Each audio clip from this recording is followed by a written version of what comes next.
Kalau ilmu-ilmu seperti seni bela diri itu silakan aja.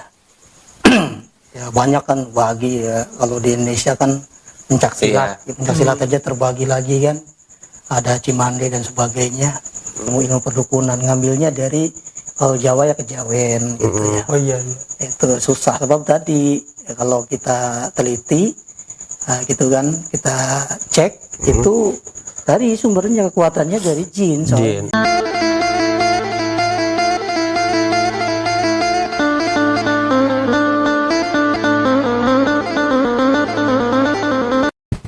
Assalamualaikum warahmatullahi wabarakatuh. Waalaikumsalam warahmatullahi wabarakatuh. Halo, jika everybody welcome balik lagi ke YouTube channel kita Dreamdead Channel dalam konten Dreamdead Hidayah. Balik lagi bersama Pak Ustadz Muhammad. Gimana Pak? Kabar Pak? Baik. Ustadz gimana kabarnya? Baik, Cup alhamdulillah. gimana kabar Cup? Alhamdulillah. Irung gimana kabarnya? Kurang sehat nih. Nggak ada yang daya gue soalnya. Di malam Jumat ini kita mau apa Pak? Ngebahas tentang ilmu kesaktian. Jadi kita pengen tentang banyak beberapa orang yang mempunyai ilmu-ilmu seperti itulah ya. Kita pengen pandangan agama itu seperti apa sih? Ya gimana Pak Ustadz? Baik. Assalamualaikum warahmatullahi wabarakatuh. Waalaikumsalam warahmatullahi wabarakatuh. Bismillahirrahmanirrahim. Jadi ilmu kesaktian itu ya dari zaman dulu itu sampai sekarang, walaupun udah modern, udah muktahir sekarang, tetap masih ada aja orang yang mempelajarinya. Kalau ilmu-ilmu seperti seni bela diri itu silakan aja. Ya banyak kan bagi ya. Kalau di Indonesia kan pencak silat, pencak silat aja terbagi lagi kan. Ada Cimande dan sebagainya. Kemudian taekwondo, kemudian lagi karate dan sebagainya gitu. Banyak sekali itu ilmu-ilmu seni bela diri. Dan Rasulullah pun belajar dulu gitu tentang masalah pedang ilmu perang. Pakai pedang, numbak, cara manah bagaimana gitu. Terus berenang itu Rasulullah sendiri mempelajarinya. Dan bagaimana tentang ilmu-ilmu kesaktian ini bisa dikatakan ilmu kebatinan. Nah di Indonesia ini ya pada umumnya ini kan gini, setiap orang itu selalu berusaha ya untuk dengan segala upayanya untuk melindungi dirinya dari gangguan dan kejahatan manusia sendiri. Bahkan sebenarnya diri kita itu ada kejahatannya sebab ada nafsu. Nah gitu. Itu awalnya dari situ. Nah ini ilmu kebatinan ini merujuk ya kepada 3 hal. Yang pertama itu ilmu hikmah. Ilmu hikmah, yang kedua yaitu ilmu tasawuf. Yang ketiga yaitu ilmu kesaktian. Ilmu hikmah ini sebenarnya ya, ilmu hikmah ini adalah ilmu yang mempelajari tentang hukum-hukum agama. Itu udah terkait bagaimana cara membaca, terus memahami maksudnya gitu kan, terus mempraktekannya, itu ilmu hikmah. Tapi kesininya ilmu hikmah itu dijadikan tadi ilmu kebatinan gitu. Sebab nanti ada dari para ulama atau dari para kiai mengambil dari kitab-kitab hikmah itu diberikannya terus dipelajari dengan cara di situ ada amalannya, suruh puasa gitu kan. Kemudian dites benar enggak ini timbul kesaktiannya gitu kan. Nah ini dan diminta juga maharnya kalau dalam ilmu hikmah itu. Ya kalau ilmu hikmah itu nanti setelah dites benar apa tidak. Nah ini kekuatannya dari mana? Bisa kita cek. Apa ini murni kekuatan dari Allah? Allah memberikan apa menurunkan bala tentaranya seperti malaikat, ataukah ini jin? Nah rata-rata ini kebanyakan dari jin, gitu. Nah yang kedua ini adalah ilmu tasawuf. Ilmu tasawuf itu ilmu-ilmu yang mempelajari tentang kesucian jiwa, kebersihan hati. Nah ini ilmu tasawuf. Nah dari ilmu tasawuf tersebut sama ilmu tasawuf ini kita dikasih amalan ya, dikasih amalan tadi tujuannya tadi untuk membersihkan jiwa, akhlaknya supaya bagus gitu. Maka akan timbul suatu kekuatan Jadi kita nggak mempelajari ilmu seni bela diri, Iya. tapi di situ akan timbul suatu kekuatan, ini murni dari Allah, gitu kekuatannya.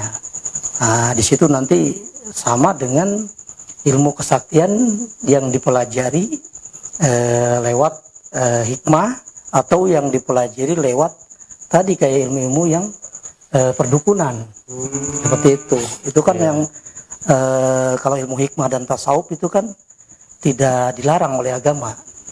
Kalau yang ilmu-ilmu kesaktian atau kebatinan dari perdukunan ini ya banyak di Indonesia itu, nah itu dilarang oleh agama. Sebab nanti caranya berbeda mereka, dan jelas itu meminta kepada khodam, yaitu jin. Jin. Ya. Jelas itu. Jadi sebenarnya gini ya, perlu tidak kita mempelajari ilmu seperti seni bela diri itu perlu. Nah, kalau seperti ilmu hikmah dan ilmu tasawuf ini wajib dipelajari, karena tadi udah ketahuan tujuannya. Sebenarnya kita tidak perlu dalam kesaktian itu dari seperti yang ilmu perdukunan, nggak perlu.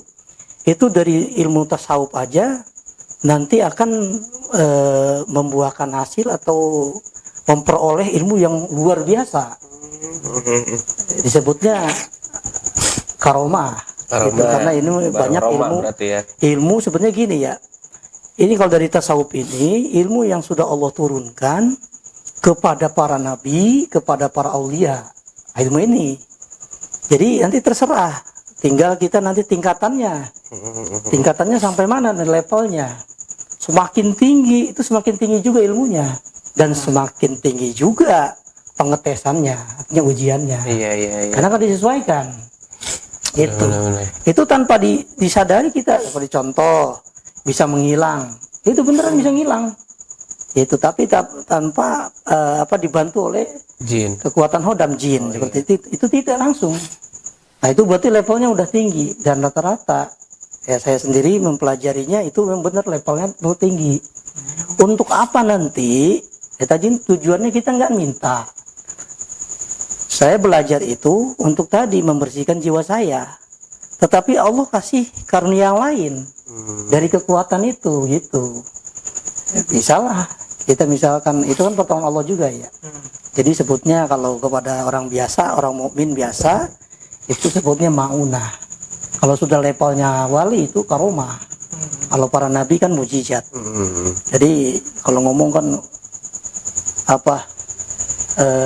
mudah-mudahan datang mujizat. Iya. Itu mungkin mujizat Allah. Tidak, jangan ngomong, jangan salah. Iya. Mujizat itu diperuntukkan kepada para nabi. Kalau kita perhatikan para nabi belajar enggak ilmu seperti kesaktian seperti itu? Tidak. Ya kan? Iya. Tapi Allah kasih karena memang mujizat. Untuk apa tadi? Ketika orang itu ada di jalan dakwah, kan sudah pasti dakwah itu kan yang hak, pasti yang batil nggak terima. Nah, ketika tidak terima, mereka mempunyai ilmu-ilmu seperti ilmu sihir, otomatis menyerangnya dengan seperti itu. Itu. Kalau dengan fisik ya tadi dengan seni bela diri. Perlu kita pelajari juga. Untuk menjaga diri. Lah iya, kalau nggak punya bagaimana ya, berarti kan tadi ada ilmu batinnya. Paling orang sebelum nyerang dia udah ngejengkang atau gimana gitu. Bisa aja. Tapi itu Pak Ustadz banyaknya ya, saya dengar ya, atau itu tentang ilmu apa tadi kita bahas kesaktian. Itu katanya matinya itu susah ya, bener. Nah, itu tadi dia yang merujuk kepada ilmu-ilmu perdukunan, ngambilnya dari Jawa ya kejawen gitu ya. Oh iya. Itu susah sebab tadi kalau kita teliti gitu kan, kita cek itu tadi sumbernya kekuatannya dari jin soalnya. Nah, dia kalau dianya nggak dibuang kodamnya itu atau kekuatannya, maka ya sudah agak susah gitu. Seperti itu. Tapi orang jarang ya ada sih banyak, cuman lebih tadi memilihnya gitu. Padahal kan itu jalan-jalan setan kan. Banyak itu kayak persyaratannya seperti makan darah lah, minta bayi lah, hari-hari bayi lah, kemudian dan sebagainya. Terus makan mayat orang gitu kan, dulu Sumanto kayak gitu ya. Iya. Untung lu udah berhenti, Pe. Untung gua larang si Gope.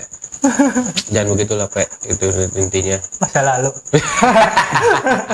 Tapi yang kayak saya banyak denger itu, kalau misalnya kelebihan ilmu itu bisa jadi gila gitu, gimana sih maksudnya, Itu Pak? tadi. Itu sebenarnya bukan kelebihan ilmu itu. Gimana apa maksudnya? Jadi itu belajar ilmu. Iya, tanpa guru-guru. Oh, itu ada namanya kitab-kitab yang di pondok pesantren biasanya dijual bebas. Dijual bebas itu kitab-kitab hikmah kan. Iya, iya, Nah, dipelajarilah. Emang mudah, sudah ada keterangan di situ, udah ada tata caranya. Ya kan gampang. Udah dia dapat bisikan-bisikan, sakti betul. Gitu. Tapi tadi terus ketika terus diikutin terus perintah-perintah dari setan itu, dari jin tersebut ya. Ya semakin lama ya tadi ditarik sukmanya, maka dia jadi gila. Gitu. Ya tetap berobatnya tadi ke orang-orang yang sudah Allah berikan kelebihan seperti ilmu tadi, kebatinan lewat tasawuf. Itu bisa. Kalau selain itu kebanyakan mental. Saya pernah ya, artinya ada orang punya ilmu seperti itu. Jadi kata dia apa? Kenapa saya ke sampean gitu kan, ke Ustad? Sebab sudah 3 kali mental mulu nggak kuat. Nah, gini itu namanya berarti apa? Jin lawan jin. Iya. Nah kalau jinnya itu dia umurnya tinggi, pengaruhnya gede, kekuatannya juga besar ya, baru bisa.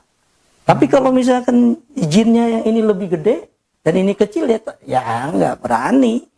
Mental dia gitu sebenarnya. Ya bisa aja dia bisa mengeluarkan jin dari atau menyabut ilmunya gitu. Iya. Tapi dengan syarat tadi jinnya juga harus berumur lama, ribuan tahun, atau dia punya kekuatan yang gede gitu kan, energi yang besar, itu bisa. Satu contoh pernah saya tuh teman cerita kan, diobatin gini-gini, katanya pakai jubah gitu, berapa orang gak mempan-mempan, pas dia datang udah kabur duluan, belum dia apa-apain. Kenapa? Karena yang jadi di tubuh orang tersebut cuma satu. Nah di dia ini udah banyak, gede tuh. Dia takut daripada nanti dia dilawan. Ngeper ya. Seperti itu. Tapi bisa diobatin, Bosan? Kalau Bisa, yang bisa diobatin. oh, bisa. Bisa ditarik lagi sukmanya. Cuman tadi kita ada caranya ya. Bagaimana cara ngambil sukma yang sudah ditawan oleh jin tersebut, gitu kan. Kita ambil cara paksa, ada apa namanya, kita harus menaklukkan dulu gitu kan. Ya sebenarnya itu kan apa namanya masih urusan Allah. Ketika kita dikasih kelebihan bisa aja kan kita langsung, walau seperti gini ya, seperti gini itu, ini sebenarnya udah terjadi di zaman Nabi juga, di mana orang itu kuat tirakat gitu kan. Kuat tirakat itu banyak ya, tirakat pria. Ada yang melalui puasa, yang ada zikir gitu, ada yang melalui apa namanya ngedan gitu. Nah ini semakin kuat dia, maka semakin banyak kelebihannya, semakin banyak ilmu gitu ya, ilmu kesaktiannya gitu.